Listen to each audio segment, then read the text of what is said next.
नमस्कार. इन सोलापूर न्यूजच्या बातमीपत्रात आपलं स्वागत. सुरुवातीला एक नजर ठळक घडामोडींवर. या हेडलाईन्सचे प्रायोजक आहेत सोलापुरातील नावाजलेले 7 हिल्स मेन्सवेअर अँड कलेक्शन.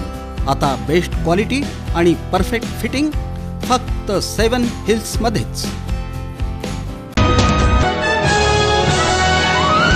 मी भाजपाचा कार्यकर्ता, पक्ष म्हणून बाजार समिती लढवणारच, आमदार सुभाष देशमुख यांची भूमिका. आमदार विजयकुमार देशमुख यांनी घेतली पालिका आयुक्तांची भेट, महत्त्वाच्या विषयांवर चर्चा. न्यायप्रविष्ट बाबी सोडून 54 मीटर रस्त्याला गती, वाहतुकीचा प्रश्न मिटण्यास मदत. समांतर जलवाहिनी मार्गी पोलीस बंदोबस्तात काम सुरू. ठाकरे सेनेची निदर्शनं, सैपूल सोरेगाव येथील अवैध धंद्यांना आळा घालण्याची मागणी. आणि विनयभंग अफरातफर, विना परवाना औषध निर्मिती, सखाराम नेमचंद रसशाळा वादाच्या भोवऱ्यात.